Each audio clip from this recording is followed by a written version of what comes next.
नमस्कार साथियों, मैं एडवोकेट हिमांशु गुप्ता आप सभी को दिल खोल के आज़ादी दिवस की अनेकों अनेकों बधाइयाँ देता हूँ।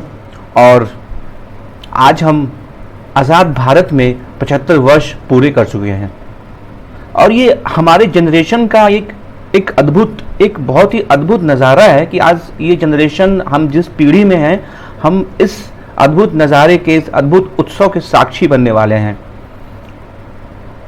और जब कल लाल किले की प्राचीर से जब हमारे वर्तमान प्रधानमंत्री जब हमारे देश को संबोधित कर रहे होंगे, तो वो 75 वर्ष आज़ादी का 75 वर्ष अपने आप में अपनी महान गाथा को गा रहा होगा।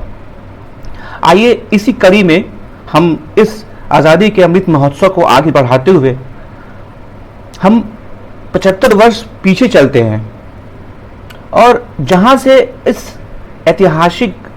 ये ऐतिहासिक पृष्ठभूमि की नींव रखी गई थी, हमारे देश के प्रथम प्रधानमंत्री, हमारे आज़ाद देश के प्रथम प्रधानमंत्री पंडित जवाहरलाल नेहरू जी के द्वारा उनकी ऐतिहासिक भाषण, उनकी ऐतिहासिक स्पीच को आज हम एक बार पुनः जागरूक करते हैं। आज उनकी स्पीच को एक बार पुनः खुद से पढ़ के वो महसूस करते हैं कि उस वक्त जब हमारा देश आज़ाद हो रहा था, जब हमारे देश की आज़ादी की पूर्व संध्या थी, उस वक्त जो हमारे देश के लोगों में, हमारे नेताओं में, हमारे देश के प्रधानमंत्री में जो जज्बा था, जो जोश था, जो उमंग था, जो साहस था और एक जो डर था, उस चीज़ को हम आज महसूस करते हैं। और वो भी एक ऐतिहासिक क्षण था और आज का भी दिन एक ऐतिहासिक क्षण है। तो आइए हम सब मिल करके हम उनके प्रति अपनी सच्ची श्रद्धा, उनके योगदान को याद करते हुए, हम उन्हें सच्ची श्रद्धांजलि अर्पित करते हुए, हम उन्हें भी इस क्षण का एक अभिन्न अंग मानते हुए उन्हें भी इसमें शामिल करते हैं। आने वाले भारत का एक विजन है, आने वाले भारत का नज़रिया था, जो उन्होंने अपने स्पीच के माध्यम से उस वक्त बैठे उस पार्लियामेंट हाउस में सभी को बतलाया था। उन सभी को आने वाले भारत की एक तस्वीर दिखाई थी, उन सभी लोगों को अवगत कराया था कि हमारा जो आने वाला भारत है, जो हमारा आने वाला कल है, उसका सफ़र इतना आसान नहीं है। जितनी मेहनत, जितनी तपस्या, जितना बलिदान हमने आज़ादी पाने में लगाई है, उतनी ही मेहनत, उतनी तपस्या, उतना ही बलिदान हमें इस देश को शीर्ष में पहुंचाने पर लगाना है। और इसके लिए हमारे पास बिल्कुल भी वक्त नहीं है। हमारे पास बिल्कुल भी वक्त नहीं है कि हम एक दूसरे पे आरोप प्रत्यारोप लगाएं, हम एक दूसरे पे आक्षेप लगाएं, हम एक दूसरे की अवहेलना करें। हम अपने अपने राज्यों से चुनकर इस पार्लियामेंट हाउस में आए हैं और अपने अपने राज्यों की पीड़ा, उनकी कष्ट, वहाँ के लोगों के कष्ट को बखूबी समझते हैं और हमें उनकी पीड़ा को दूर करने के लिए जितना भी प्रयास हो सके हमें करना है। तभी आज़ादी का असली मायना, आज़ादी का मतलब हमें समझ में आएगा। और तभी जिस आज़ादी की परिकल्पना हमारे क्रांतिकारियों ने, हमारे वीर सपूतों ने की है, तभी उस आज़ादी की परिकल्पना यथार्थ हो पाएगी। आज भी वो सारी समस्याएं, चाहे वो गरीबी की समस्याएं हो, चाहे वो भूखमरी की समस्याएं हो, चाहे बेरोज़गारी की समस्याएं हो, चाहे एक दूसरे के धर्म के प्रति क्रोध की समस्याएं हों, ये सारी समस्याएं आज भी उतनी ही यथार्थ हैं जो कल थी, क्योंकि ये मूल समस्याएं हैं। और जब तक हम ये मूल समस्याओं को दूर नहीं करेंगे, जब तक हम मूल समस्याओं के बारे में बात नहीं करेंगे, आज़ादी का जो मतलब है, जो मकसद है, वो शायद पूरा नहीं होगा। तो एक बार पुनः आइए आज उस स्पीच को हम सब मिलकर पढ़ते हैं, बोलकर पढ़ते हैं और महसूस करते हैं। और साथ में ही एक ट्रिब्यूट है, हम मिल करके एक ट्रिब्यूट देते हैं हमारे देश के पहले प्रधानमंत्री को, जिन्होंने हमारे आज़ाद देश का नेतृत्व किया और जिन्होंने हमारे देश को एक विज़न दिया, एक सपना दिया, एक भविष्य दिया। और बिना उन्हें याद किए शायद ही हमारा ये आज़ादी का अमृत महोत्सव अधूरा हो। तो मैं आज उन्हें याद करते हुए उन्हें नमन करता हूँ और उनके दिए हुए भाषण को एक पैराग्राफ आपके सामने रखता हूँ।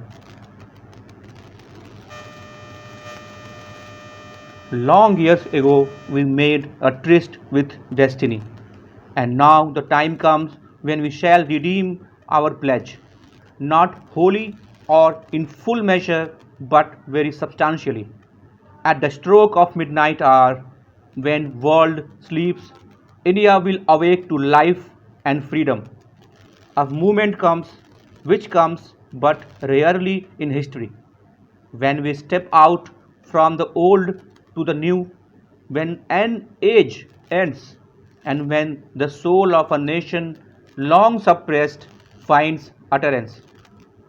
It is the fitting that at this Solomon moment we take the pledge of dedication to the service of India and her people and to still larger cause of humanity.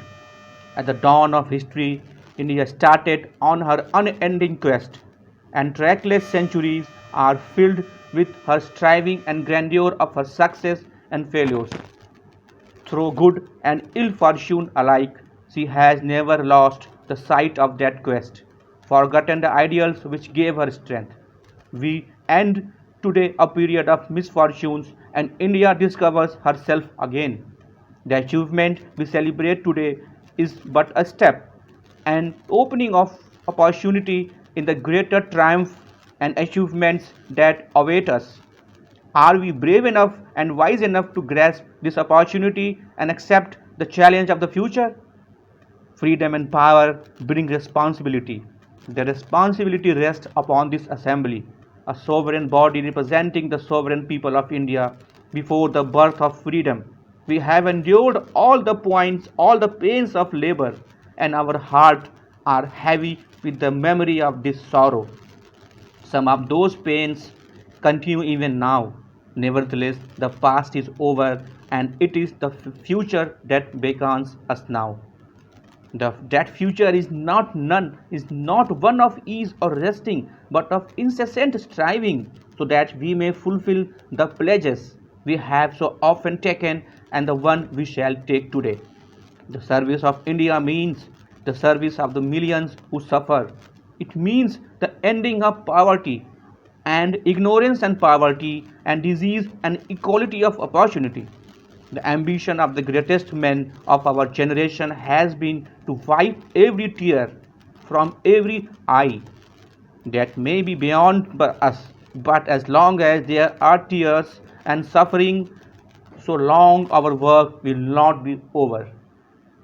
वो आगे कहते हैं कि जब तक हम एक एक इंसान की आंखों से उनकी आंसू को पोंछ नहीं लेते, जब तक एक एक व्यक्ति अपनी समस्याओं से जूझता रहेगा, हमें रुकना नहीं है, हमें उनके लिए कार्य करते जाना है। तभी आज़ादी का असल मायना हम यथार्थ कर पाएंगे, तभी हम आज़ादी को उस रूप में हम आत्मसात कर पाएंगे। और तब तक के लिए हमें लड़ना है, हमें उनके लिए एक एक पल अपना न्यौछावर करना है। इन्हीं शब्दों के साथ मैं एडवोकेट हिमांशु गुप्ता आप सभी को आज़ादी दिवस की बहुत बहुत शुभकामनाएं एवं बधाई देता हूं। जय हिंद।